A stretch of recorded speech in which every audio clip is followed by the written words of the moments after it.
Good morning, everybody. It is Wednesday, March 5th. This is a special meeting of the Darien Board of Education's Curriculum Committee. We are excited again to have some more members of our staff here to share their thoughts and ideas with us. We are going to talk about play-based learning as well as our K-3 literacy update. So I will turn it, good morning, Dr. Hadley. I'll turn it over to Dr. Fettigan. We are joined today by a wonderful group of ELP and kindergarten teachers who have helped to really lead the work of introducing play-based learning, curriculum writing, play-based learning, assessing throughout play for instruction, and also professional learning in our staff. So I really am excited to have them here, and they'll be able to share with you their firsthand experiences with their students and with their colleagues who have inside and out of the classroom, launching our play-based learning efforts this year that are aligned to our strategic plan. So we also will, as you mentioned, have an introduction to our continued work in the area of K-3 literacy, and we'll have another teacher joining us for that. Thank you so much. This morning, we're going to talk again about the why behind play-based learning. We will have a chance to sneak peek to see some of our students in action. We have a brief video to share with you. We're going to engage you as board members in a bit of an observation of instructional practice, a little bit of a teaching and learning moment with play-based learning in action. And we're going to talk a little bit about executive function skills in the classroom and how we're seeing those implemented with our play-based learning instruction. Whitney's going to talk a little bit about assessment.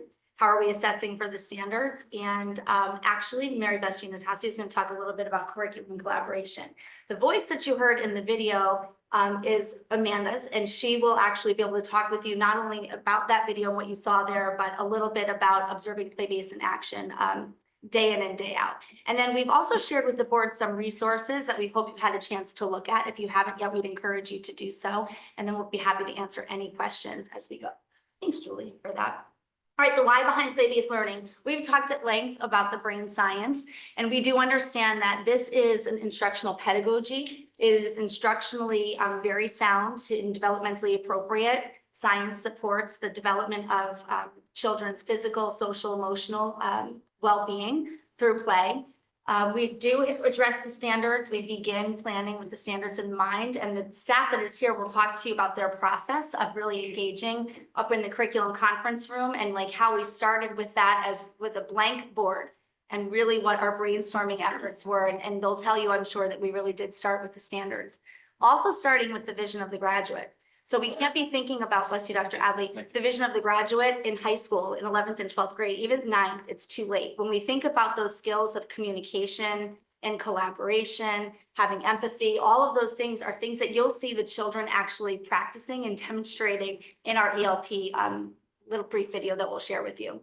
And, besides that, we have legislation in the state of Connecticut. The legislation is really not the why for the work. Ultimately, here in Darien Public Schools, we know this is the right thing to do. It's the way we want to introduce children to schooling. And so we're very proud of our efforts, regardless of what the legislation is requiring. And I would say that we've moved beyond the legislation this year. The legislation does call for not only play-based learning, professional learning that's oriented to support play-based learning in the district. And again, I think this staff will demonstrate how we, as a collective team, have gone well beyond that. The strategic plan this year did call for us to develop a common definition of play-based learning and best practices. We did that through engaging in research. We did that through looking at practices in one another's classrooms, looking at artifacts of the work. We've talked about the importance of beginning the day with play. It's nothing more important than having a child begin their day with a moment of success, right? So play allows for an entry point for every child, regardless of where they are, and beginning the day with success really helps them regulate for maybe the more challenging parts of their day that may come as the day progresses. In addition, the strategic plan called for us to do some curriculum writing. And so what we had committed to was a minimum of 3 scenarios or 3 units that we would then implement in the spring in pre-K and ELP and in kindergarten. And so that work has happened, and that work will actually be in really short order implemented and embedded into EduPlanet. We've written those scenarios and units in a UBD format, so the staff is very well familiar with that. The other thing that we've paid really close attention to is how will we assess student learning outcomes. While we're approaching with instruction with our littles through play, we're not losing sight of what those standards require, because there are learning progressions and we want to make sure all of our children are ready to meet and exceed those standards as they'll enter into kindergarten. Okay, so observing play-based learning in action. So Julie has a tool for you. Actually, I think it will be Whitney, right? Whitney's going to be talking about assessment and some of her methods as an early educator to, in a really seamless way, assess where her children are. Children in pre-K typically don't know they're being assessed, and we want it that way. That's really the work of the teacher. And so what we're going to do is engage you in using a tool. As you watch the video, we want this tool to help guide your observations. Mrs. Philpott, would you mind clicking on the tool so everyone at home can see what we're looking at? Okay, thank you. So what we'd like you to think about is just, what do you notice? What do you notice the students are learning?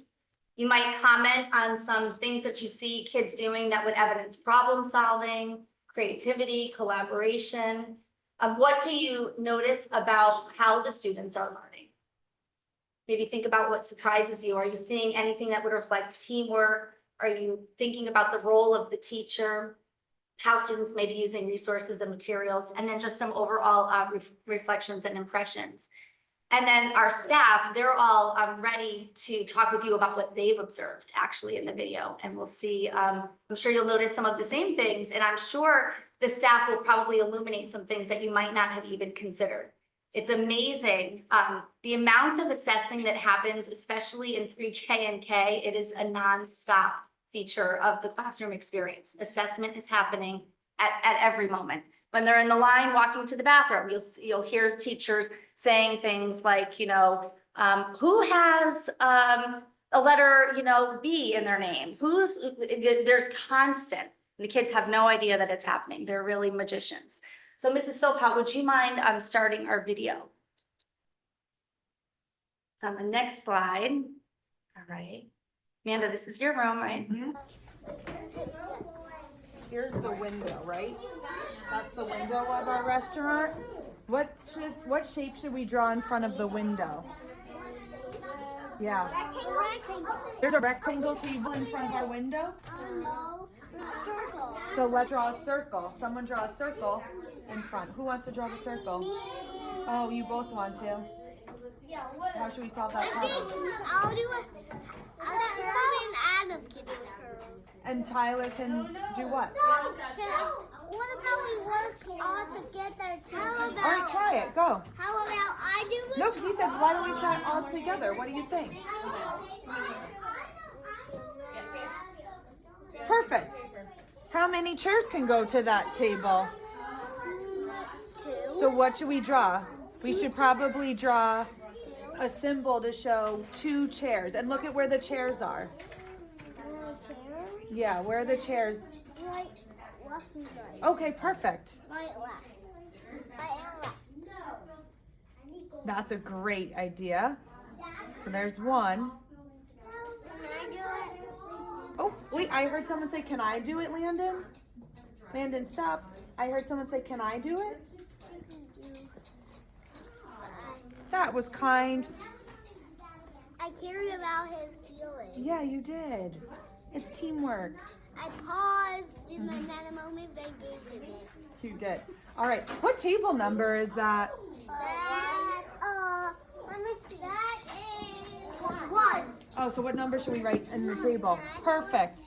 Okay, now who needs a turn drawing another table? That's not like the one when you sit there. I got the turbo. That's okay. We can turn it this way and we'll know that that's 1. Wait, which table are we drawing next? 2. Okay, where's number, hold on, look at our restaurant. Where's the other table? Come sit over here so you're looking at it. Perfect. Can I do it all together? Should we do it all together? Talk to your friend. Landon. Hey, Adam and Landon, can we do it all together? Let's take turns. Landon, stop and think. Your friends want to do it too. So Tyler has him do now with Adam. No, can we do it all together? Yeah, Tyler. Yeah. All the boys doing it together. Can I help you over here? What number? Two. And that's a small table. So we have that table and the round table next to it. What number goes there? Ollie, the commander said Nice work. All right. Now what table do we have to draw? 3. Okay, wait, stop and think. What does the table look like? I know how to do 3. Wait, hold on. Look at the table. Is it? I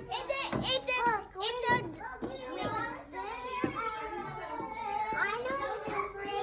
I know how to do 3. Look, Adam just went around and he did something. It's a trapezoid. It's a trapezoid. He said he's showing you how to draw the lines. Okay, let's try it. Wait, I hear a friend talking. Landon. So I think he's saying I can write the number 3. Okay. So you draw the table. Maybe Adam draws the chairs and he writes the number 3. Look at where we are. Table 1, table 2. Where's table 3? Is it on this side or this side? There you go. Ollie, let's let Landon try it. Can I get draw table 4? You can ask your friends. Can I draw table 4? Yeah.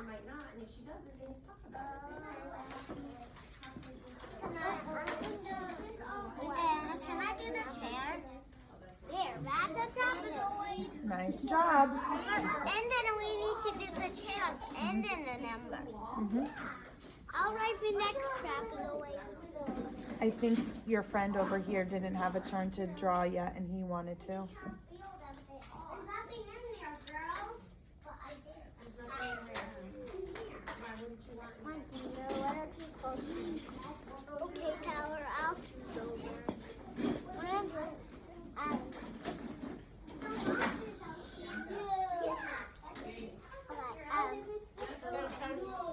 Do you need help drawing the number 3? Wait, that wasn't enough screen. It's okay. Nice work. High five, Tyler. Let me show you what a number 3 was. That was kind. That's my turn. Thank you, Amanda, for bringing us into your classroom. Amanda will help us unpack what you've all seen and what I'm sure our pre-K teachers have seen, our ELP teachers. We do have 2 kindergarten teachers sandwiched in the middle, but Whitney Mullins and Amanda Mergian and Joanne Epstein at the end are all at Oxford, and they'll unpack this with you and kind of, I think, also point out some of the standards and maybe some of the practice standards and parts of the work with our children that would reflect more of the vision of the graduate. And in the middle, we have Mary Beth Giannatasio, and we also have Thing One, Deb Lansdale, who is prepared again for Read Across America, not day, but week. So Amanda, will you help walk us through unpacking? What should we be noticing there? Yeah, so in this video, I think it's really important to see that we take this video as documentation of learning and evidence of learning. And when you go back and you look at it and compare it to the Connecticut Early Learning Standards, you see that there's 14 standards that have been met for either one or all of the students. From the beginning to the end of the video, what I notice as an educator is that some students are able to identify shapes and even more complex shapes. They're able to create a plan, they draw the plan together, they're working cooperatively. They're problem solving, they're turn taking, they're advocating for themselves and for each other with the support of myself. I'm the facilitator, obviously, because it was a complex part of our project, and it required a little bit more facilitation than, say, another play experience that they're engaged in. They have one-to-one correspondence. They're looking at the number on the table and they're connecting it to their plan on the floor that they're writing. They're also seeing that, okay, if table 1 needs 2 chairs, table 1 on the map has to have 2 chairs, and they're counting how many chairs are at that table. They have spatial awareness. They're looking at left and right. They're looking at in real time what the room looks like and trying to represent that on paper. You could see one of the students has the ability to express himself and regulate himself in terms of pausing, taking that time to reflect on what he was doing in relation to his peers. They were able to identify numerals. They were able to write numerals. They're working on their fine motor skills. They're having conversations with adults, with their peers. And there's a standard that works on, or that looks at how children work cooperatively together. And you could see that that was just a 5-minute snippet, but they're working up to 15 minutes in this specific scenario. And then you can see the symbolic representation of them creating a floor plan so that when a customer comes to the restaurant and asks to be seated at a table, they have a map to show you, like, this is what's available. And I think as we get through the presentation, I'll show like the progression and the progress and the process of their learning, but it's really truly incredible to see that in 5 minutes, this is how much is occurring in an early childhood classroom. Amanda, can you give us a really high-level overview of, it wasn't just reflecting the chairs and the classroom. What was your connection to the community and the larger scenario that you and the group were working on? Yeah, so I guess I can go back to that now. The initial project began because students were talking about grocery stores and restaurants, and they said, where does food come from? They're asking, where does food come from? And they said, the grocery store. And it was interesting to see that they couldn't make the connection of well, food has to come from somewhere before a grocery store. So we got into farming and food groups, and we reviewed all of the food groups. We connected with the cafeteria at Ox Ridge. We brought in all of the ingredients to make different foods. We cooked them in the cafeteria, or I brought them home at the end of the day so that students can enjoy them the next day. They're trying different foods. They're learning about different cultures. We've made pizza, pasta, we've made guacamole, we've made dumplings. We have just explored all these different cultures. We've read books, we've watched videos, and then we've had I believe it was the manager of a Post Corner Pizza came in, and she really walked us through how to run a restaurant, how a host stand should be set up, what the roles are of a customer, of a hostess, a busser, a waiter, a waitress, how many chefs are allowed in a kitchen. And from that, our students have, been changing what their plans are throughout the day based on all the new information they're learning, as we introduce more books, as we introduce more videos, as we bring in more people into our classroom. And so right now we have Rico set up in our classroom, and we have Shake Shack, and they're building the menus for them. They're writing the signs that correspond with whatever restaurants open that day. They're switching out the food in the kitchen based on what's available on the menu. And we'll see where it goes. I'm hoping we can try to open up the restaurant to parents so that they can come in and enjoy some fresh food, but we'll see where we end up. Can you share with us a little bit about the tier 3 vocabulary, especially I know with the pasta that your students were interested in making? It was far beyond noodles. Yes. Yes, you can't limit vocabulary with preschoolers. We made fettuccine, we made orecchiette, we made cavatelli, we shaped it, we made it from scratch. I preserved it, and we brought it home and cooked it, and then was able to enjoy it the next day.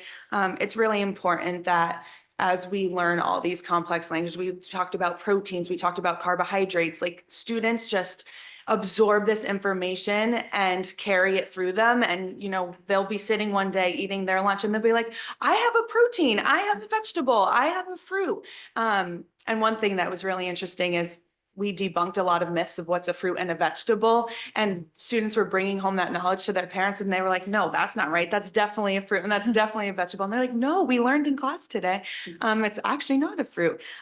So we had talked as a team that when you're working with 3, 4, 5-year-olds, there's really no limit to the vocabulary that you're exposing them to, because they really carry it on through their conversations and the rest of their learning. So board members, Amanda was talking about all of the standards that were hit. Do you have a general reaction of what you saw, what you were noticing, and then, Amanda kind of helping us unpack that? Well, I think at the high level, what struck out to me was your patience.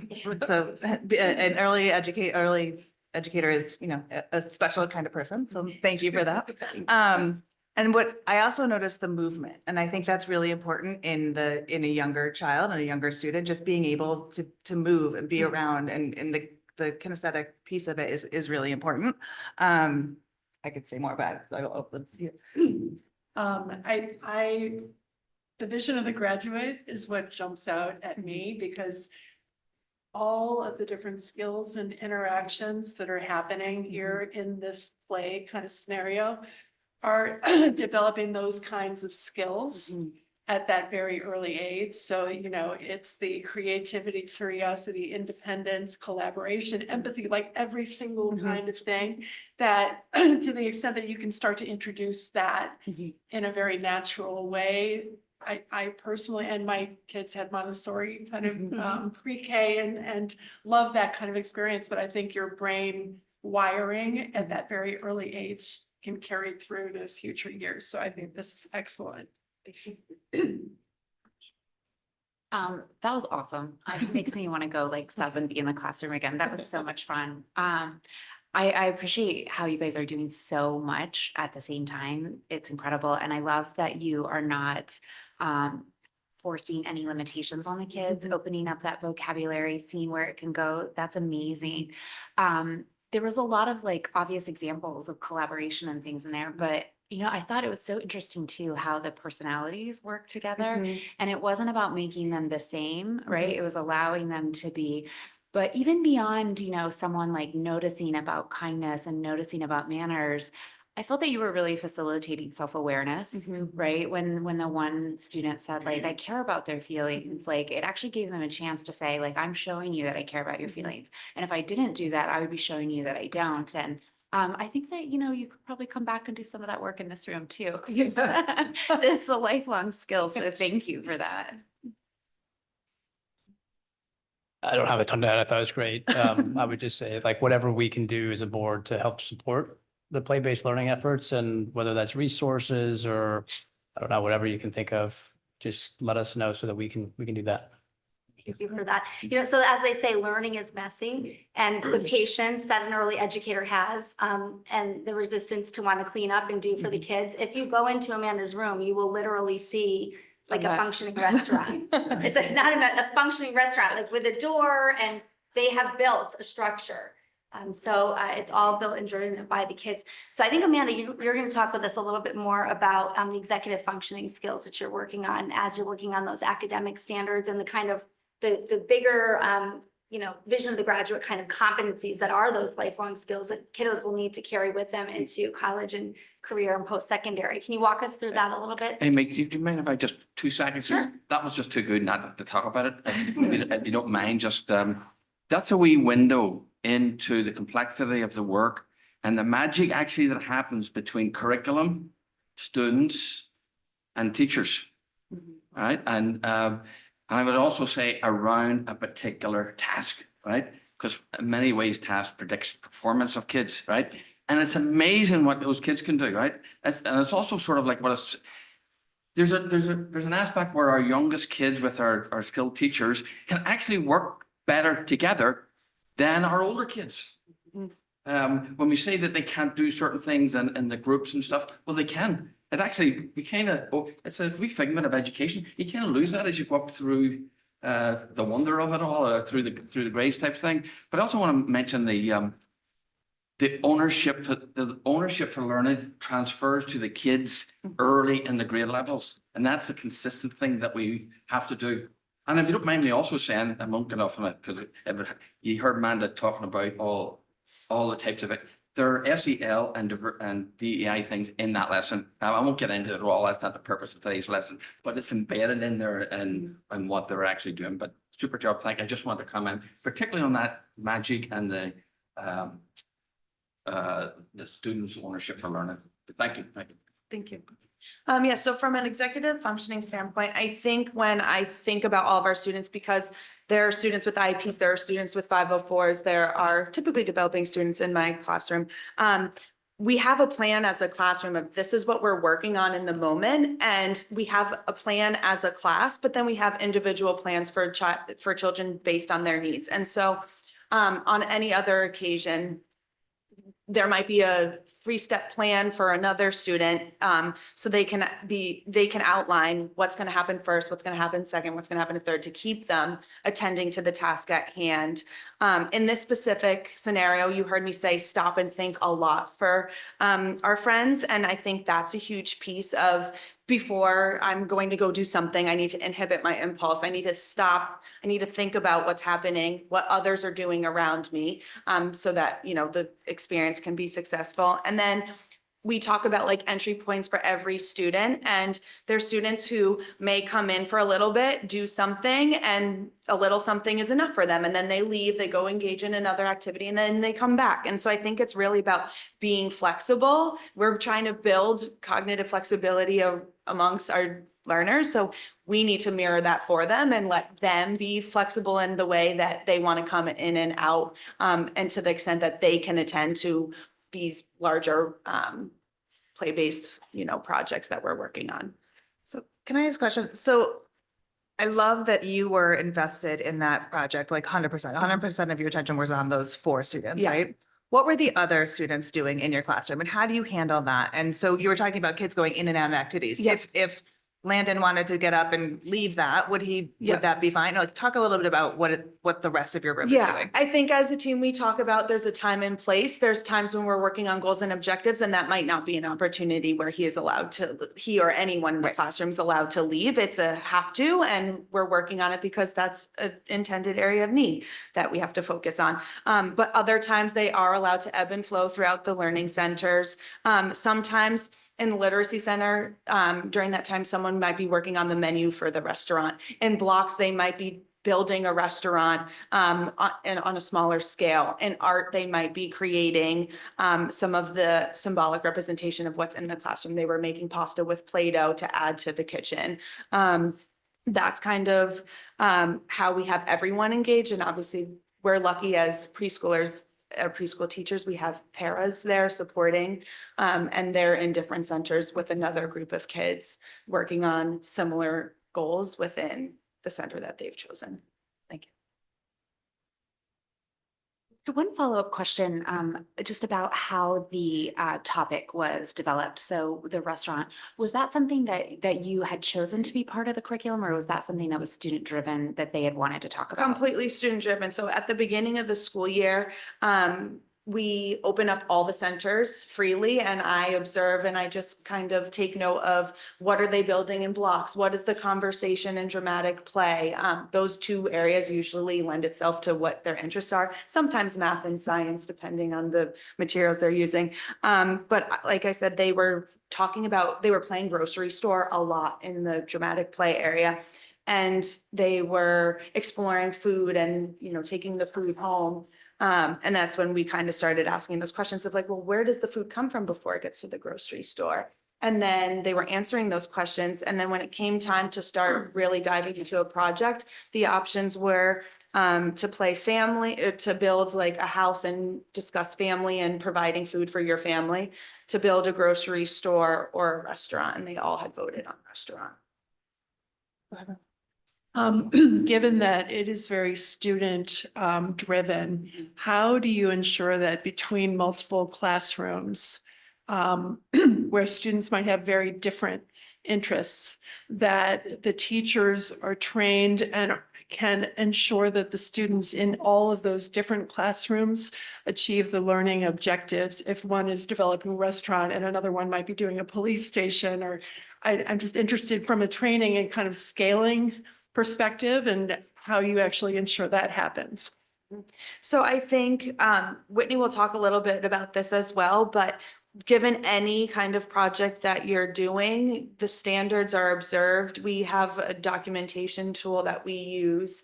And what we'll do is we'll sit with a clipboard. We have sticky notes. We're observing, we have a standard in mind, or we're just, you know, anecdotally taking notes. And then when we go back and we look at the standards, we see, okay, where have they met those standards? And then we put them into our documentation tool.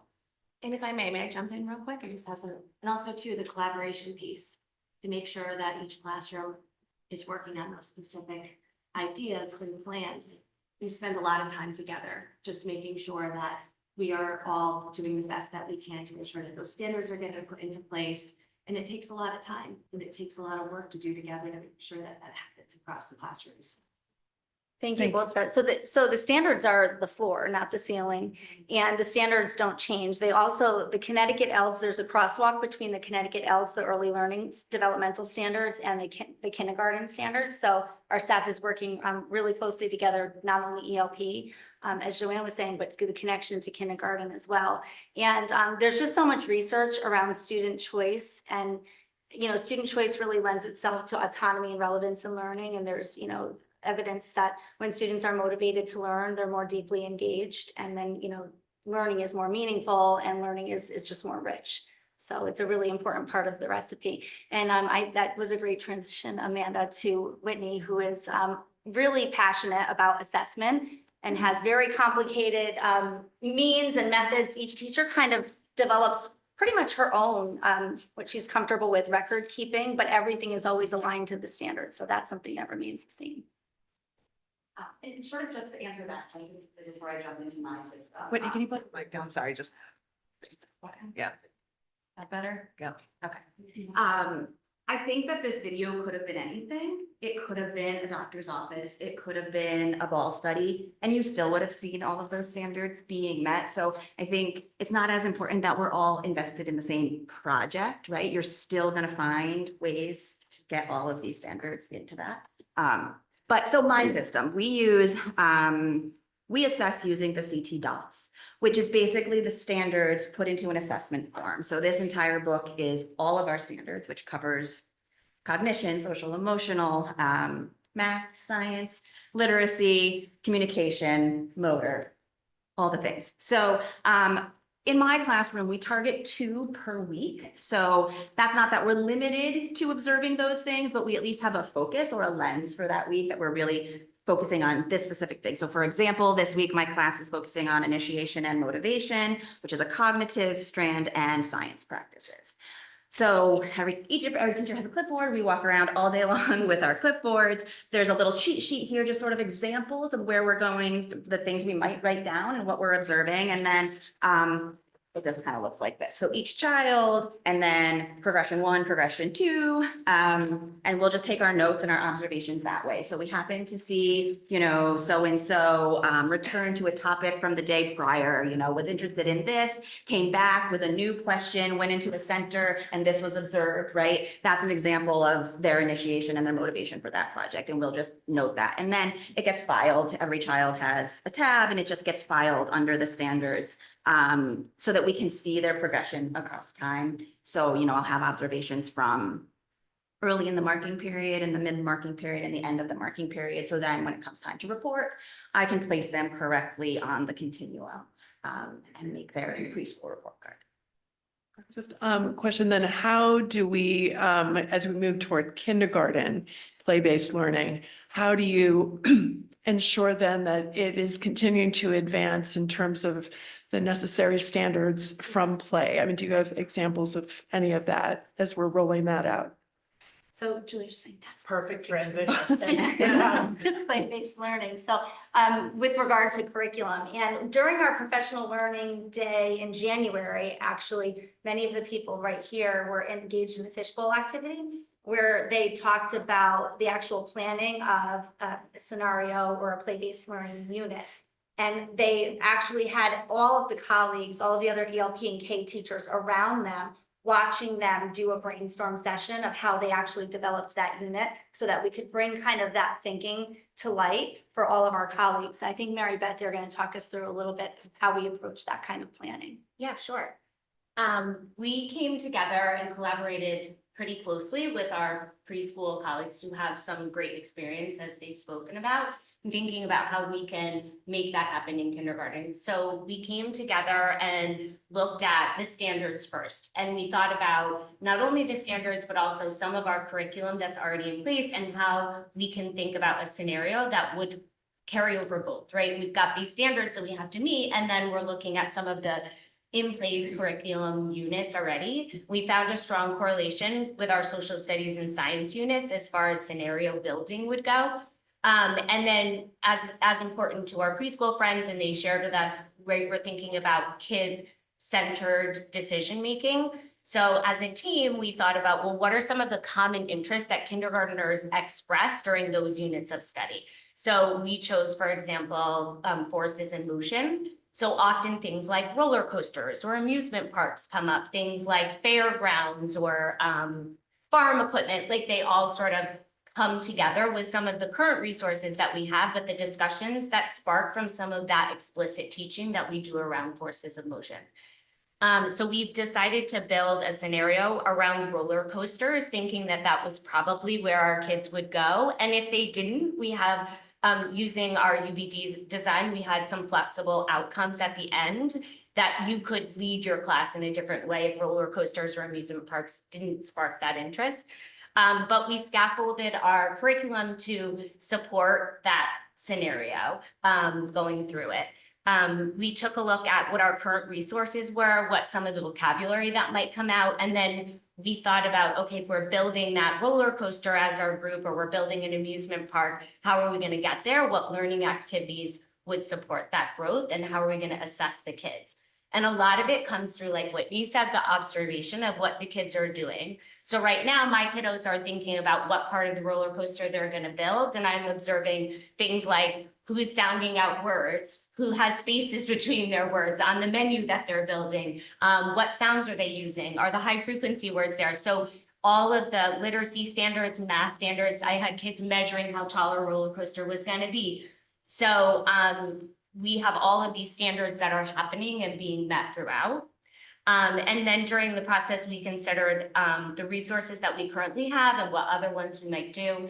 And we had some suggestions for teachers about if standards aren't being met, then what kind of explicit instruction do you need to support the kids? So my question is, so the play-based learning, obviously, I mean, I feel is very important. And to Amy's point, like the legislation is not the why, but it's, it's a great support, right?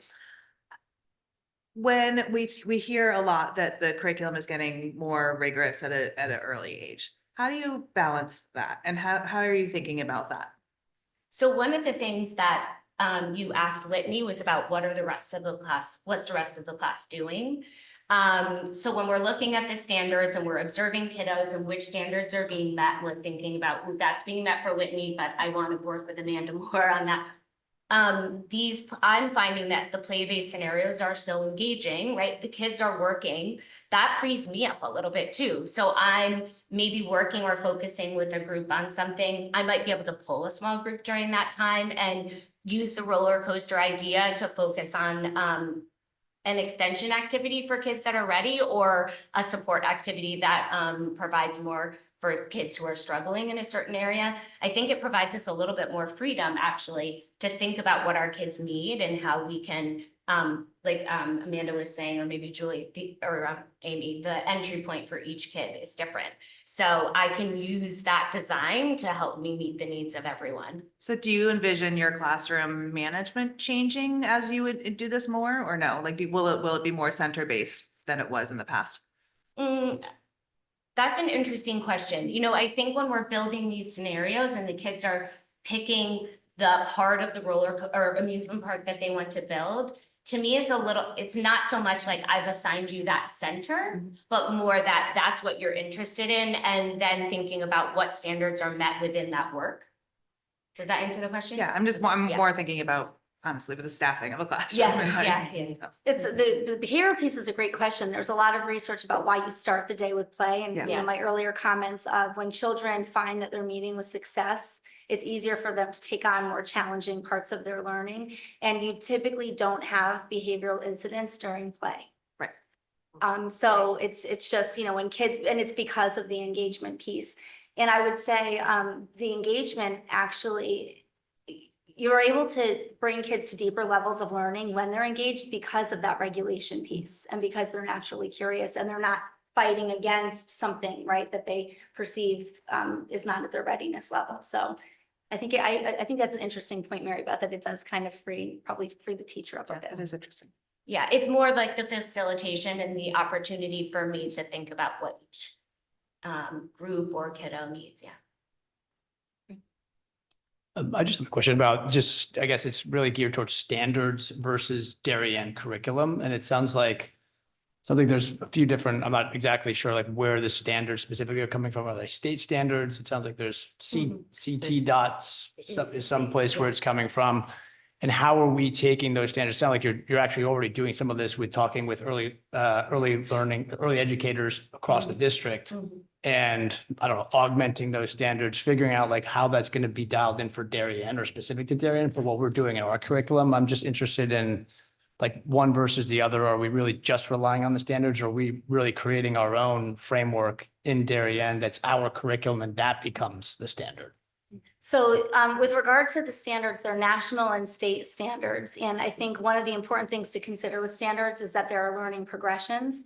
And so I think one way we would kind of respond to that question with regard to Darien, and we have students that are really high performing, is not only focusing on the standards for that grade level, but what comes before and what comes after.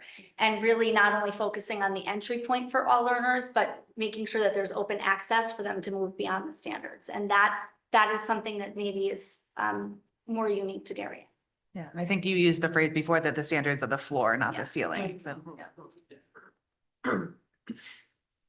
Is there, are we planning to expand this to other grades in elementary school at all, where it might be feasible, for instance, science or interactive learning opportunities, even up to fifth grade? I could see that there might be ways to really have this increased engagement and reduced behavioral problems because kids are so interested and curious. I would love to see That would learning be the happen hope. all the way Yeah. through. There's Mhm. research around how adults actually engage with their work. Deb, you look like you're so eager to see it. So we were, as kindergarten teachers, we were really overwhelmed when we listened to ELP and we were like, how are we going to do this in a kindergarten classroom? How is this going to work?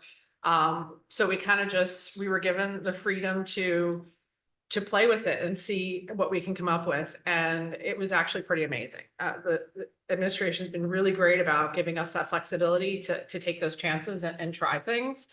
And, you'll see like in the kindergarten classrooms, we've done things that, we hadn't planned, like there was a picture that was just up there where my kids just had a toy and they just started building stuff and it was going towards math and they were building these big giant structures and stuff like that. And they started talking about that. And then at one point, my kindergartners had talked about gingerbread houses because it was around January and they wanted to make a gingerbread house. And I said, okay, let's do it. And so I had staff bringing boxes and all sorts of stuff like that. And I gave them one rule. The gingerbread house they built, or two rules. They had to do it together. It had to be one. And a kindergartner had to be able to stand inside of it.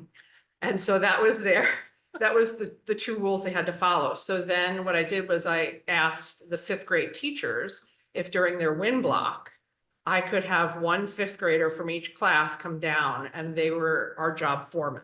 And they were given four or five kindergartners. And they had to introduce themselves, get to know their kindergartners. The kindergartners each day had to explain where they were in the building of the gingerbread house and how they were going to, and what they needed to do and what the rules were and all of that. And then they had to work together. So it was interesting to see the fifth graders come down and try and figure out, wow, like we're the leaders, we're in charge. How are we going to work with these kindergartners? And we have to work as a group. And in the beginning, you could see that they were shy and they were kind of quiet. And then after a while, they really started to get into it. They started to really work together and they built an enormous, as you'll see behind you there, the gingerbread house. And then, we started to look at, how can we wrote about the gingerbread house. So every day we were writing about what did you do? How did you build the gingerbread house? What did you do that day? And then we started to decide at the end, they wanted to make, you'll see there, the structure started to fall. So they started to learn about the weight of things and how they had to reinforce things. And, it was a lot of stuff going on. And then they just started to put the candy on the gingerbread house. So they had to make the candy. So I brought in just random things that they had to make the candy with. They had to make the candy, how they were going to get it on. Then they were doing, for math, they were figuring out patterns. So they had to figure out the pattern. The candy had to go on in a pattern. That was one of the rules. So they figured out the pattern and then they tried to figure out, well, where's the middle of the pattern to get it onto the gingerbread? It was just so much stuff going on for math, for science, for reading, because they read about the gingerbread houses, did some research and then, putting it all together and then working with the fifth graders and working with each other. I think Yeah. your point is well taken of the interdisciplinary nature Yeah. of this play-based learning, right? You can Yeah. have math, you can have literacy, Yeah. you can have science, it's all encompassing. Yeah. And I think for a early elementary classroom, that's really important because you do get the engagement and it's not, you're moving from math and then 20 minutes later, you're like, it's That's just, not how the world. Right. it's not, yeah. And because our teachers know the standards, they are comfortable with, I don't have to do this lesson in the math program. These kids are getting this skill from just this authentic experience. The interdisciplinary nature of just what you're seeing in this photograph, with the science standards that are pulled in, the literacy standards, I mean, you can really clearly write what this child, how this child has labeled this sign, Mhm. you know, early on in the year in kindergarten. So back to Robin's question, like I see this, oh, sorry, Shirley. Robin's question. If I can. To your question about how does this happen K through 12 or K through 12 plus, it's really the premise of project-based learning. Mhm. And if you remember, the chairperson prepared a previous curriculum meeting speaking about project-based learning, it also includes universal design for learning, meeting students where they are. So think of STEM projects or STEAM projects, so it really is the basis and the foundation of all, basically project-based learning. Yeah. I was gonna bring that up. Yeah, in this particular example of the kindergarten roller coaster, you know, we have some forces in motion, you know, that matched specific dairy and curriculum, but designed from the standards. And this is well beyond what they're expected to do in kindergarten, like exploring actually push and pull is really the basis of it, but there's lots more going on here. And these boys actually did their own research to figure out how they could make their roller coaster go faster, and they explored different ramps and inclines. And then when we talked about like assessing and thinking about how can we make sure other standards are being met, that top little sign means a bunch right there for literacy, that we, you know, assessment without them knowing. The scenarios that we developed, can you just share with us what the three are across pre-K and K? In K, it's the roller coaster that I spoke about in science, and then we're in for the timeline at the end of the year, and thinking about past, present, future, we're gonna do a museum. Nice. So ELP has actually developed 4 buildings, pets, containers. Do you remember the 4th? Buildings, pets, containers. Or maybe we only did 3. We did 1 altogether and then in a PD day, we did 2 more. I'm sorry, that's it, 3. And they're, everyone, pre-K, ELP and kindergarten will implement. We're again, we're ahead of really where the legislation is. I'm really so proud of the group and really the leadership of the staff, in really deeply researching the why of this and the how, with keeping an eye on the standards. So that's been really, really powerful work. Joanne talked about collaboration before, and I can't say enough. So much of our work in education and our learning happens together when the kids aren't with us, which is, it can be a problem, right? Like we need to have our staff seeing practice in action while the kids are there. And so it's really wonderful that our staff here has opened their doors to one another. I do believe with the roller coaster unit, the classes are each kind of taking a little bit of a different angle. And I think they're talking about how to bring the classes together to experience what their colleagues have done across the different kindergarten classrooms.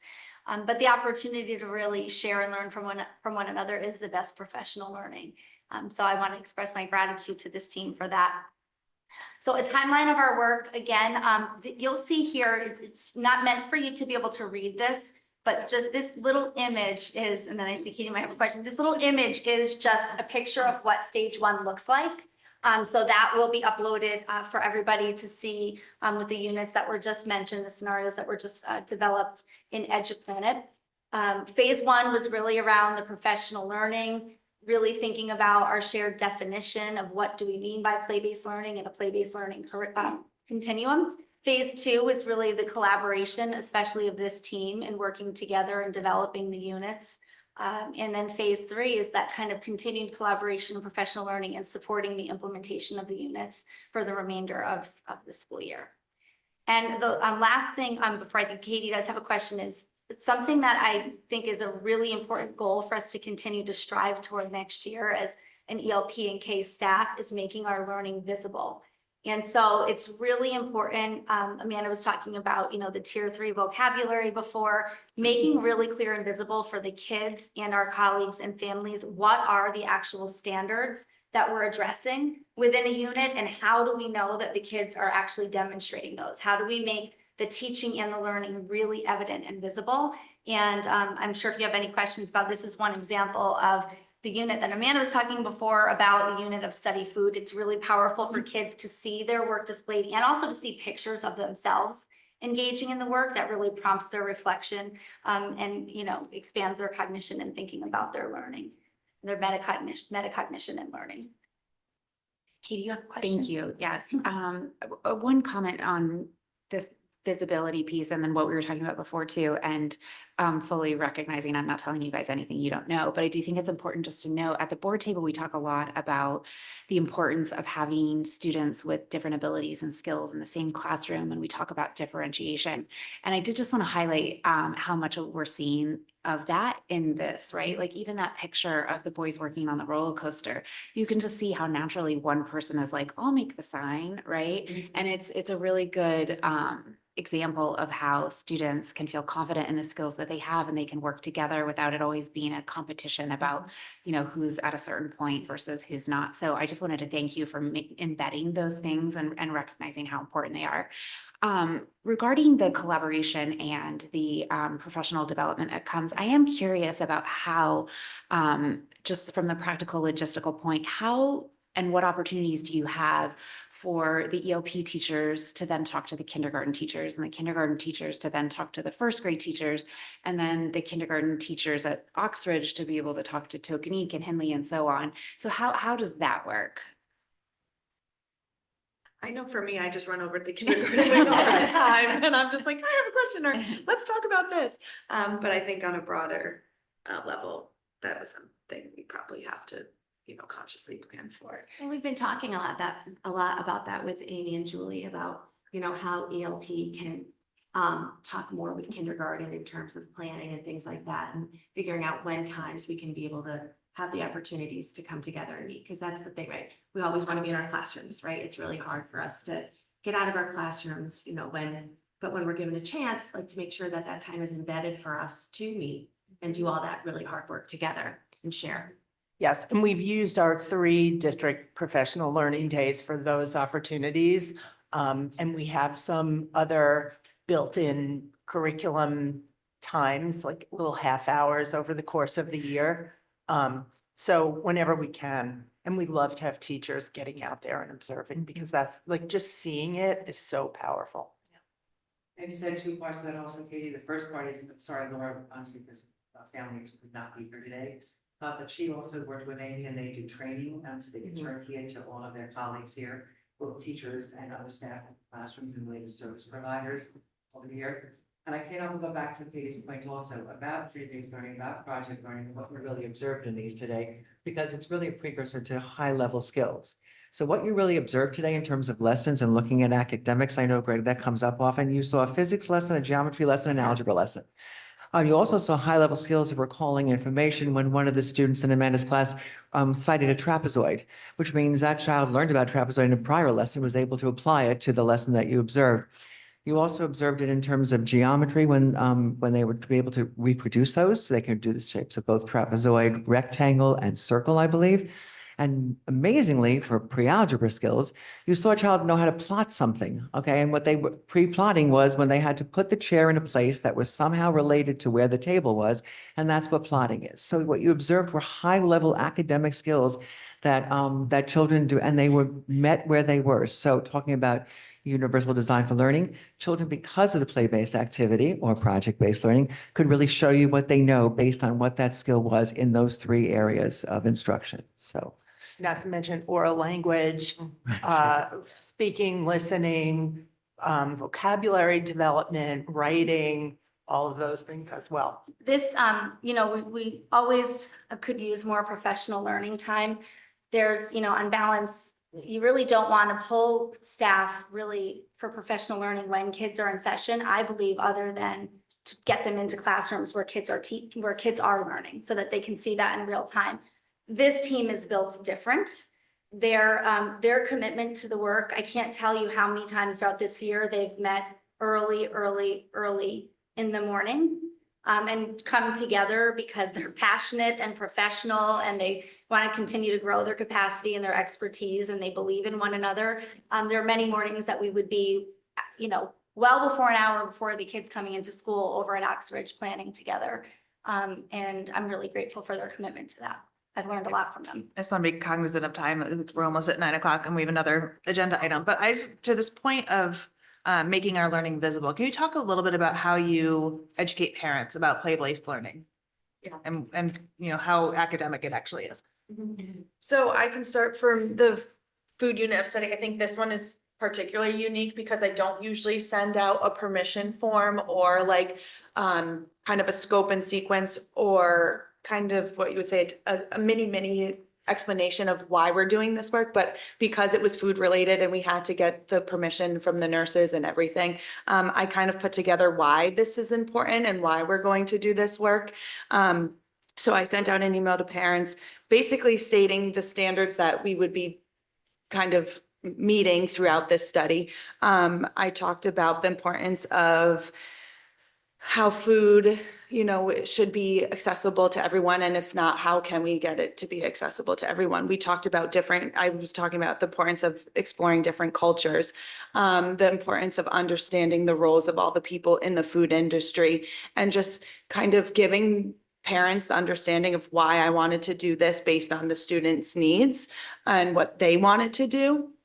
And then from there, opened it up to parents. So if they had anyone that they were related to in the food industry that would like to come into the classroom, if they had any experience of being a chef or wanting to cook, and then inviting parents in to come make food with us. And we've had those experiences as well. And then through that, every day I send home a daily to update the parents on what is happening in the classroom, so that they can see the progression of the students' work and their learning. And then we have parents in every week for mystery reader, birthdays, and I think this speaks to them a lot because they can see, like, while they get the dailies, they can really see it pinpointed, like from the very beginning all the way to where we are right now. And we're not even done. I mean, the bulletin board's full, but we haven't even finished. And so just to speak to this a little bit, the beginning is like the web of like food and what students thought about food. Then it was like, it's talking about their favorite types of foods. You can see that there's charts showing that they were weighing fruits and vegetables. So that was, and then the standard for math is attached to that. Then you can see there's different charts of where the food comes from. And students, I find them all the time in the hallway, just standing there, like looking at everything. And you see from other students in the program, and then they go back to their classrooms and they share the information that they saw on the board. And that's another like entry point of maybe a student in their classroom isn't really open to talking or exploring certain things, but they just saw that and now they're bringing that into their classroom, and that's their way of, beginning a conversation.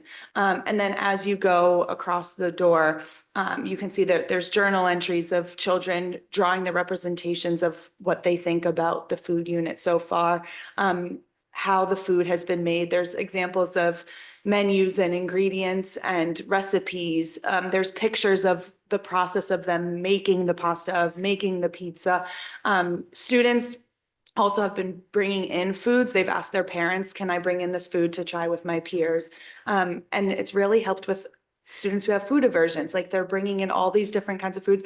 The amount of emails that I get from parents saying, my child tried this, I can't believe they even held this food. Yeah. Like, it's just exposed them to so many different experiences. And honestly, I feel the parents are heavily involved in this specific unit. Thanks. I know, just quickly, I in terms of also keeping parents kind of apprised and engaged, the roller coaster and the amusement park project in particular, have you thought about having kind of an open house with inviting the parents into the classroom to see what the children built, having the children be able to present it? Because that is a huge kind of, not only a communication opportunity for children, but to allow the parents to see and all the different scopes of things that you're touching on, I thought would be a great opportunity, and kindergarten as well. Yeah. We've talked about that for sure, and our museum as well, or somehow displaying or taking a photograph or even a video of you when we create our museum, like what's your exhibit gonna be, how might you share it? And I also think a point that Amanda made, which happens in kindergarten too, kindergartners are the best reporters. And so thinking about, we asked at the beginning of the unit, gave a little explanation of why, and then asked for supplies, right? Anything that recyclable materials or, you know, things that we could use. And at closing circle, for example, at the end of the day, I might say to my kiddo, think about what you brought in and how did you or a friend use that? Tell your parents what you used the yogurt container for today. And I think the carryover of vocabulary speaks for itself when kids are mentioning the vocabulary outside of school, like I built a ramp with, or the incline, or things like that that are carrying over.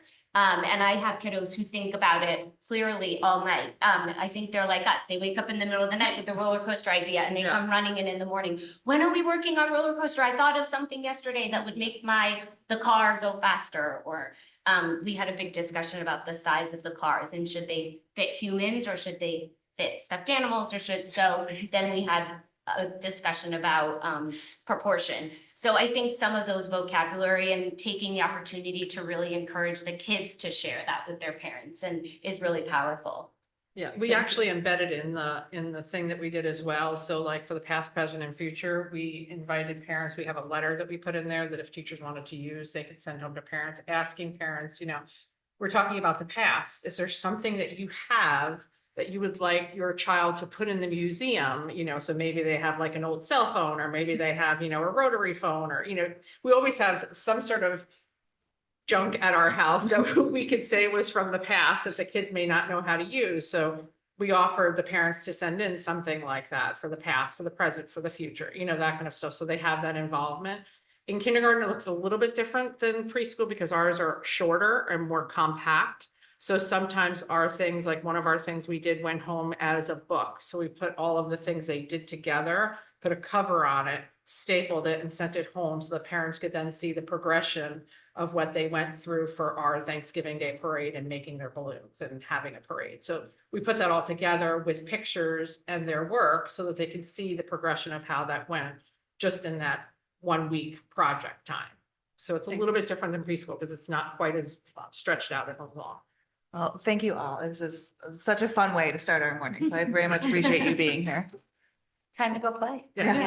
Thank you very much. Thank you. See you all soon. This is, next we'll transition to to K3 literacy, and we have Devin Tiani here to join us. This is a really, one of the most important that we'll talk about is we're approaching a recommendation and want to talk about how decision will be made. And Devin will be able to share a little bit more about the process and her experience in that.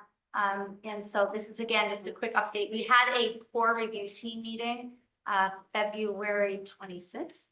It was, the first one was canceled because of snow day, delayed opening, but really recently, and that was a productive session. So we'll all be able to share with you the details of that. Thank you, guys. It's a tough act to follow. You know? I'm But just supporting literacy is also fun It is. and So- incredibly important. And Devin has been on our core review team since last year, so she's very engaged in this whole process. She's also, as a third grade teacher at Royal, she's also piloting into reading. We are very grateful for her to be here. She also has an author visit at 9:30, so hopefully this will be quick. But we wanted to talk about our partnership with the state as well as TNTP, which we talked about last time. Just give you an update about our core review, share some student writing as part of that. And then, as Amy said, talk about our next steps and our timeline. So Dr. Adley and Dr. Fedigan and I met with the state again on February 3rd and just gave them an update on where we were with the pilot and our core review team. We invited them to join our meeting. Unfortunately, they were unable to, but they did acknowledge our effort and our process and said that, you know, really they understand that we are putting so much time and effort into this, probably more than many districts. As far as we talked about the new teacher project partnership and that opportunity to have an outside organization, when we had a follow-up meeting with them, we really determined that although it would be nice to have that outside perspective, we have been really working hard to build trust and build capacity within our own organization. And we felt like we had the capacity and we didn't want to erode that trust by bringing somebody into our classrooms for that level of observation at this time.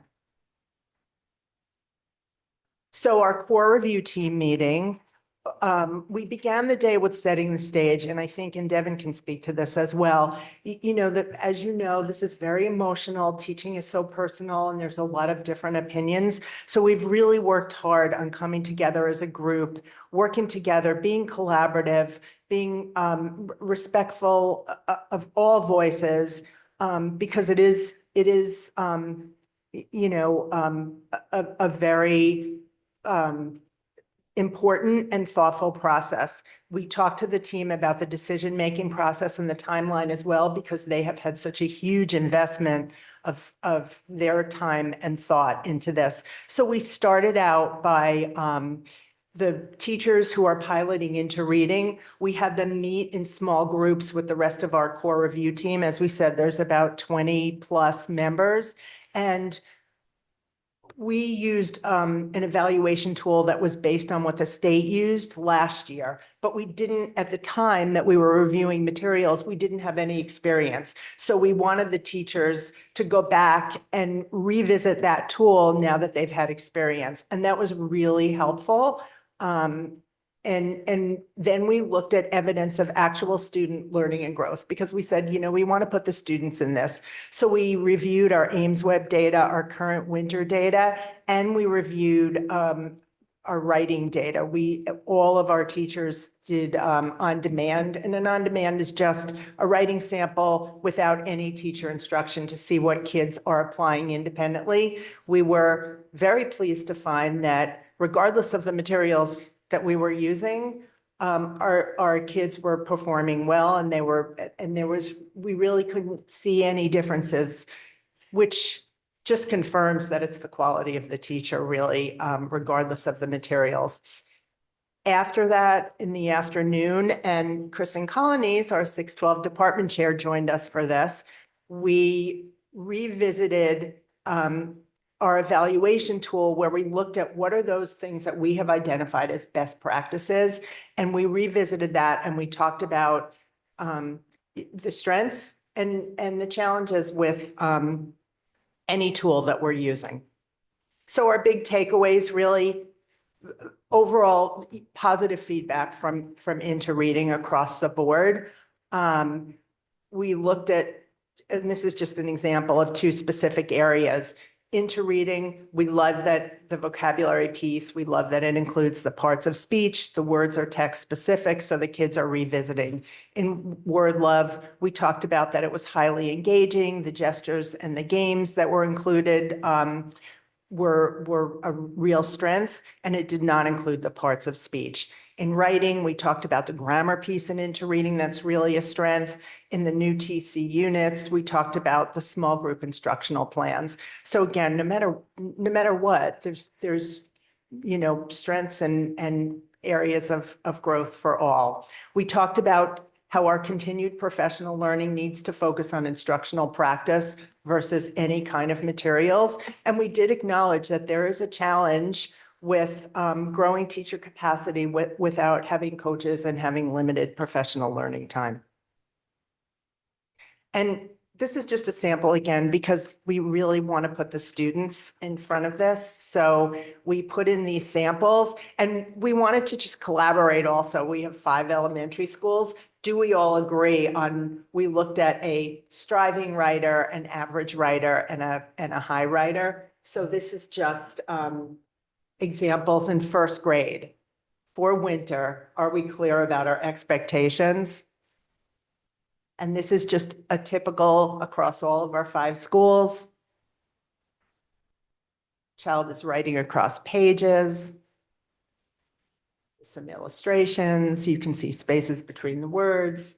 And there will be no, no matter what you look at, when you look at student writing, everybody has, even in an average piece, there's some students that are stronger in organization or elaboration or conventions. This was a second grade sample. And just so you can see the trajectory too of how the writing increases, this child has more labels in their pictures, a little more elaboration. What was the length of this on demand? Do you know how the time? Generally, the children have 45 minutes, like one period with no instruction. And it's sort of a, we've done a lot of narrative writing, show me all you can know. A few reminders. So this is third grade. So just again, this was really the important for us to just put students into our work. And then we talked about our decision-making process with the team. We talked about two important dates. May 7th is when we're going to come to the curriculum committee with a recommendation, and then May 13th to the full board for discussion. We are pulling a subgroup of our core review team, so it's administrators and teachers across all 5 schools. We're reviewing oral feedback. So we're doing focus groups also at each school. We sent out a survey. It's very comprehensive. We have notes from all of our core review team meetings. We're looking at that feedback, written feedback. We're looking at our student data. We're going back to the selection criteria based on the science of reading and best practices that grounded our work when we began this last year. And that subgroup will analyze that information, synthesize it, and we're going to use a decision-making protocol to come to consensus. And this is our timeline laid out. I think that you have seen this. I think we shared this at our last meeting. So I don't know, Devin, if you have anything to add to this or you have questions. Oh, sorry, go ahead. Yeah, go ahead. Something that stuck out to me when you were talking about your big takeaways, the writing piece, and this was something that was mentioned before in previous meetings, that it was tricky with interreading to differentiate and do the small group instruction. And how are you finding ways to, whether you personally or those of you that are a larger group that are piloting, are you finding ways to be able to differentiate better than previously in the year? Yeah, I think one of the big things that came out from a lot of the pilot teachers was that the more that we've had an opportunity to access the tool, and we have had some development with HMH as well. Like I know third grade, we just met with them yesterday. And as we've gotten more comfortable with that, there's a lot of ways that we've been able to integrate that. Certainly within the small group during our win time and other opportunities. So we have really been able to do that as we've gotten more comfortable with the tool. Okay, excellent. Thank you. Good. That's great to hear. Thank you. Just following up on that, can you speak a little bit to your impressions on having, I remember from past discussions that a lot of teachers had mentioned how interreading really had a plethora of resources, had really a lot. And then that was part of that, understanding what was there and getting comfortable that you're speaking of, right, is getting familiar.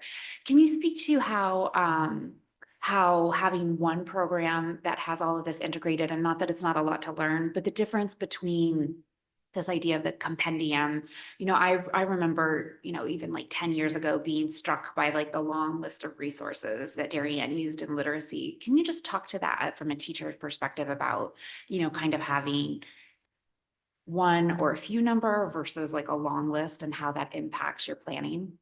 Yeah, I mean, it's definitely easy to access in terms of everything is in our, guide, or there's so many different things that they taught us you can get to in 3 clicks or less, in terms of small group instruction, or if you're looking for, something that you want to do more in depth, that you can search for that. And I think, there's a learning curve with everything. And so that as we've gotten the opportunity to be more educated on that, it is nice that everything is really coming together in terms of, I can speak for third grade right now. For the module that we're in, we are doing some learning about animal survival. So it's a nonfiction reading unit, and students are picking an animal and doing research about it.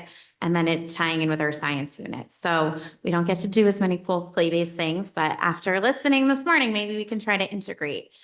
So it's all there sort of in terms of that, or the grammar component that Julie mentioned, that there's specific grammar skills that we've taught that then we're having them look for in their writing. So it's not all these different pieces. So it is, cohesive in that. It's certainly still overwhelming. There's a lot of things, we learned things yesterday that I didn't know how to find. So I wouldn't say that it's like presto and it's all there, but it certainly is in one place that you can 3 clicks or less get to. I have just a couple of questions. One is, it looks like based on this presentation that it seems like there's more consensus around positive feedback versus I think when we listened to the teachers, there was a bit more mixed consensus.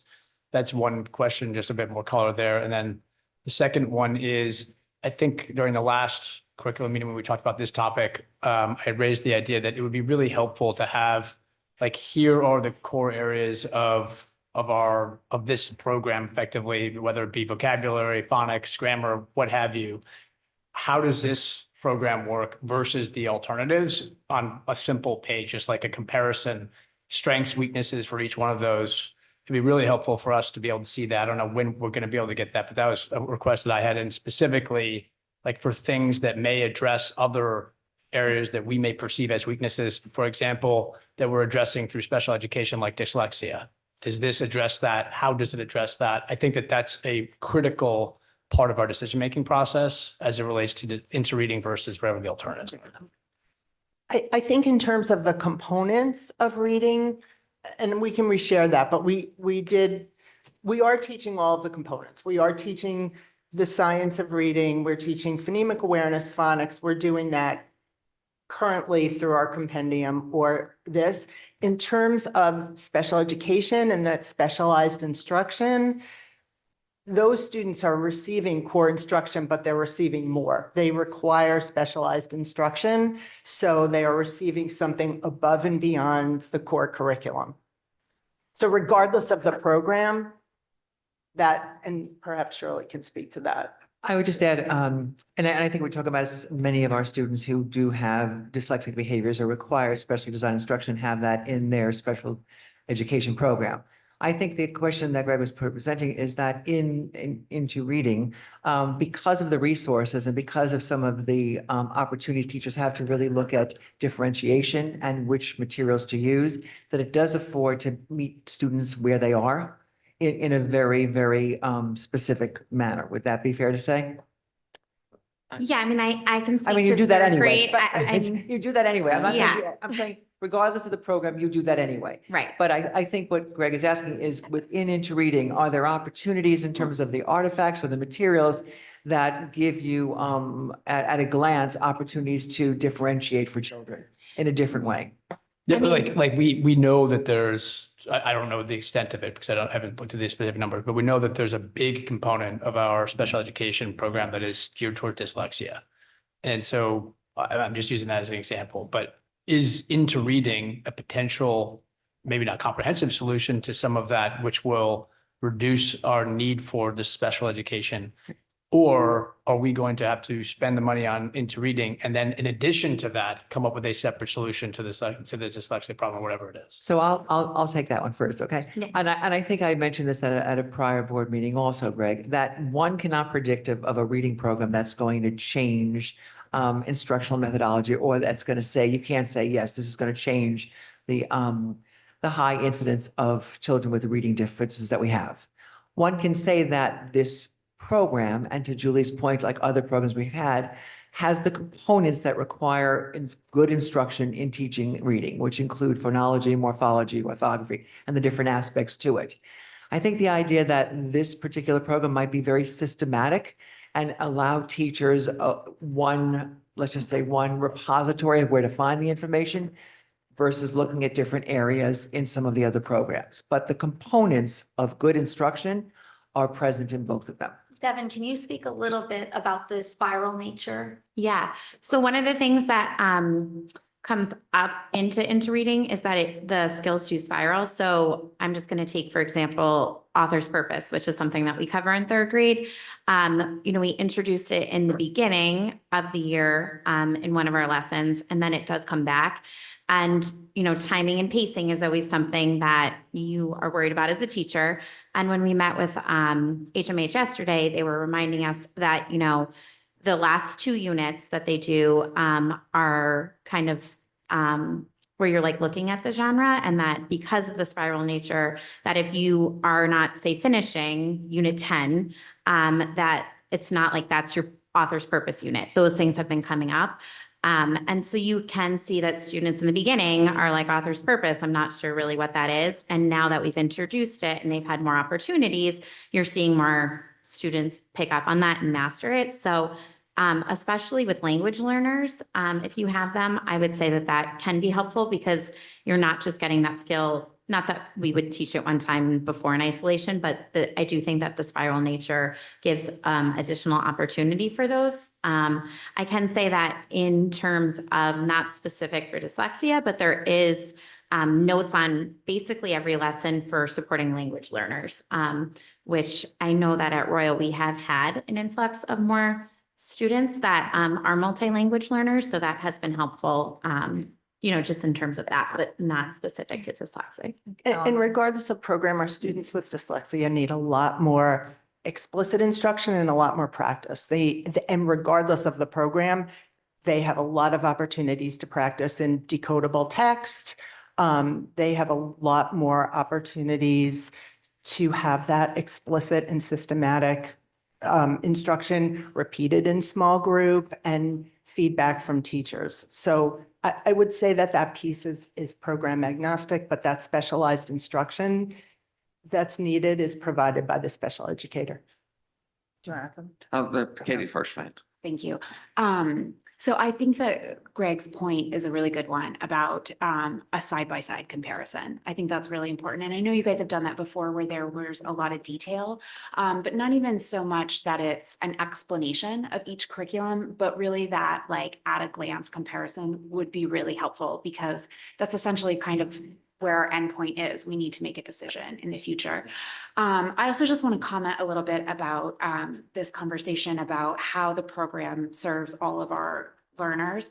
And I will say that I have been certainly very happy that the state was looking towards the science of reading and very happy to hear the reports back from our teachers about looking at ways that we can improve the resources that our amazing teachers are bringing to apply to all students. We had talked earlier about, kind of this metaphor of having a general ed classroom playing soccer and then special education instruction playing basketball and how difficult that is. So to Greg's point, I do think that it's really important for us to focus on, what is the content of the resources, again, that our amazing teachers know how to teach our students, but what is the content of that and how accessible is it to all students, right? So when we are doing things like the parts of the words and the phonological components and that really systematic science of reading, that is having both our gen ed and our special ed instruction, they're playing the same sport and it's more accessible to them in that classroom so that it's not over their head when they're in the gen ed and they can really get that extra instruction that the dyslexic kids need. We know they need additional repetition. We know that they need additional that, right? That's where special education comes in. To Greg's point about general education integration is that they're still doing the same thing and that those are skills that benefit every single kid, regardless of whether you're reading above or below grade level. And I think that's really the point that we want to get to with our curriculum is what is going to be best for all kids, recognizing that some kids are always going to need to go a little faster and some kids are always going to need additional repetition. So I really hope that we can continue that conversation about, which program is really giving us what we need in all those areas. So to the point of the side-by-side, I'm just looking at the evaluation tool that you guys used. I mean, that's basically what you were doing. Is there a way to synthesize that into a more simple way? Taking everybody's responses to that? So I was also going to lean into Greg's comments a little bit, and I just your observation or things seem to be crystallizing a wee bit. I think that's a fair comment. However, it's not a affirmation that the decision has been made, because it hasn't been made. Nor do I want to put a staff member or any administrators to suggest that a decision has been made, because it hasn't. And that group has to come together. But I do think it's fair and reasonable to do some sort of comparison as part of that evaluation process. I mean, as part of the recommendation to come to this subcommittee, we should have that as part of it. Yeah. And that is actually, that's we what we're will. doing with that evaluation tool and synthesizing all of that. That's Like, exactly. I think it could be as simple as one page, a table. Here are the different components. Here's a rank 1 through 5, literally just a number, multiple columns for the different options, and then notes on the side for clarification. That's it.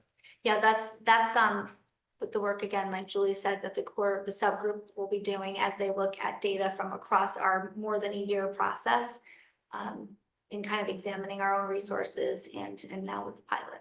And I think Katie just said, I think you put your finger on it exactly, which is different than the way I said it before. The better way of framing this up, so it's completely said differently, is rather than saying, do we not need certain components of special education anymore? We should be thinking of this as, if this is not addressing 25%, I'm making up a number, of the general population, then how is it the right program?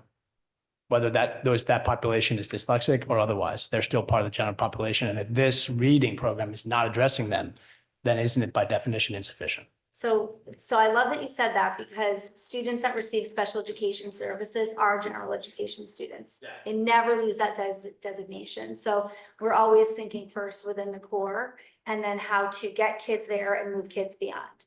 So it's a great point. But I think, Amy, and I hear the question also, and it is something that the team is looking at, to your point, Greg and Katie, which is if will there be a lower referral rate for the need of special education if our program in general ed is meeting the needs of all learners? I think that's the question you're asking for to look at, and we're looking at that also.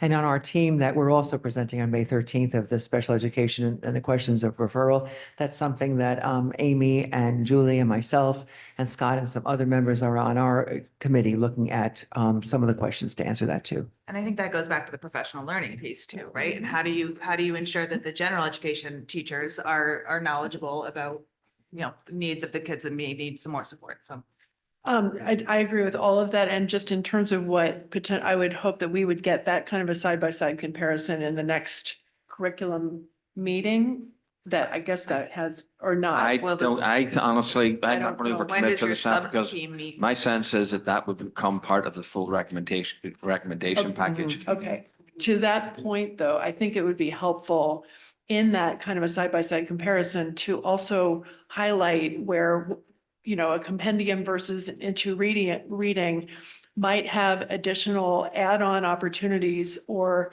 resources available that could meet the additional needs to, potentially better serve all of our general education students in areas such as the phonemic awareness or the, I don't know what Orden Gillingham actually does, but all of those kinds of skills that currently only are given if you're in a special education kind of context. So does Into Reading in the list of resources, additional resources that it has, have that additional ability for us to access more in-depth tools if we need to also benefit our general education students in their literacy efforts that could end up allowing us to better educate our students, so we do reduce referrals into special education. That's just a question. Did you have a 9:30 stop? Sorry. Well, I would love to see the authors. If you had any more specific questions for me, I would love to be able to, see I think learning live. Is there just anything that you wanted to share, like that you've learned that we haven't heard yet before you leave? No, I mean, I think it's been really informative, being on the team and looking at all these different tools. Third grade is obviously not the crux of the into science, like the learning to read. So I certainly defer that to, the younger teachers in terms of that, the younger grade teachers. But I think we really have been thoughtful in terms of looking at different things. And I think, we are really trying to get input from all of the teachers, just with such an important thing. So I think that Julie and Amy have really been making sure that I know other districts maybe haven't been involving the teachers as much. And I can say that the teachers really do feel like we are getting information, and I thank them for that opportunity, as opposed to, you guys and other people just making a decision and sort of passing it down. So I, speak for my colleagues on that. Okay, thanks. Thanks, Devin. Thanks, Devin. Thank you. And I can I just add one thing? No matter what, both of these, every resource that we're using, no matter what, is vetted. There is nothing that replaces a highly trained, highly qualified teacher. Both of any of these resources. It's how the teacher is teaching. It's that teacher practice. I just want to be, also note something specific about this. The timing of this request, Katie, as you mentioned from the state, actually it provided a nice opportunity, actually, and I would say a needed opportunity in our district. I've been consistent about this. This is also an outcome, I'll just be honest, of the equity committee that did their work. This is identifying a curriculum and resources and programs that are going to support, yes, our special education students, or some of our special education students, as well as the general population. There's no greater foundation than early reading for kids. And that's what we took out of the equity report, actually, for our population of students. So I'm not going to be apologetic about that. I think it's a positive thing. And it's a good foundation for all our children, but yes, also for our special services and our children in receiving those services. So the first part is, if we can't get our reading program right, that's a problem, right, for everybody. It was coincidental of timing, but we looked at it as an opportunity, and it's also an outcome of that report to say we do need to look at that, and this brings us to where we are now. And it's, if I can just add, not only looking at general education and special populations, it's also thinking about our preschool, as you just heard, right, from our first presentation, our preschool through grade 12 continuum. So our work isn't done only with K-3, but that's the most critical foundational part to get right. And then what we need to do is think about, where are the gaps that maybe some of our kids that are in the upper grades, right? How do we circle back and shore that up? And also, how do we, that's why, Kristen has been involved and will continue to be involved. How do we, again, make sure that articulation is really smooth for kids as they move through the grades? Because in many ways, in education, it's like, kindergarten, grade 1, 2, 3, learning is not as neat and linear as that. You have kids that are like leapfrogs ahead and a little bit behind. And then all of a sudden, I always say, it's like when you have your own little kids and they're in shoes and you think you have a thumb and there's plenty of room, and then they've outgrown them. That's how learning is with children. So our continuum has to be really clear and crisp all the way up through grade 12. Thank you for that. Oh, gosh. Just a quick follow-up on the side-by-side stuff. Appreciate that it may not be final by the next curriculum committee meeting, but I would strongly encourage you not to bury the lead as it relates to what that looks like before it goes to the full board and is voted on. So I would say, like, the sooner we can, even if it's a draft where it's like, hey, this is draft of it's still in progress, work in progress, I would say, like, so that we can start asking questions about it. Yeah, I can and appreciate get ahead that. of that. And I would also say, the fact that we've talked with the board multiple times a month at the the curriculum committee meetings, the full board meetings that our staff has been in and will continue to come in beyond this process, because after a decision's made, the implementation is going to be really where the rubber meets the road. So there certainly wouldn't be a bearing of the lead. There shouldn't be in any of our work. But again, something to be proud of, I think, as an administration and a board together, is the fact that we've had a really vibrant discussion for more than a year now about this, and we're committed to continuing that. And I just think, to Greg's point, it's important that the 9 board members know what's happening. Like, the 4 of us are very in tune of this, and if, hopefully everyone's been paying attention, Sure. but the more documentation there is Sure. about, But what that the will be difference like is. a very clear, Yeah. like, here's how we're looking at the Yeah. two, like, Yeah. in all the different facets versus having to read through 18 different presentations with a lot of Sure. information, a ton of content. Like I don't know if the other board members are all going through that and Yeah. digging through and piecing it together. Yeah. So like something that's very simple would be helpful. Yeah, absolutely. We'll work toward that. Just on that note, though, we did have a very, that lengthy, when all the teachers were talking about their experience piloting into reading, but we haven't really had that same level of detail on the new, I think the new units of, the Teachers College, new units and Word Love. So this is kind of where a side-by-side comparison would be very helpful because I feel like I have more knowledge right now about the strengths and weaknesses of into reading based on that extensive, teacher panel that talked to us, I think in December or whenever it was, about how the pilot was going. But on the flip side of that, I don't really have as much understanding of the strengths and weaknesses of the alternative. So that would be really helpful. I think it would be helpful for probably all of us to review some of that too, because there was the presentation on the units of study in Word Love, and I think it's good to go back, especially because we asked so much of our teachers to come here. Amy, I just wanted to say thank you so much for talking about the 3 through 12 and the beyond this part, because it's so important. And also just to say, Kristen, thank you for coming here. The fact that you're here really shows that commitment to that. And I hope that, at a future curriculum committee, when we're talking about this, and certainly hopefully it's planned for, when we make the decision and we roll out, that you can really be at the table and part of that conversation. Because it's really important to know, like, what are we seeing right now in middle school? What are we seeing in high school? What are the deficits? And we do have deficits. And that doesn't mean that anyone did anything wrong or that there's blame for it. It just means that it's an area that we can improve on.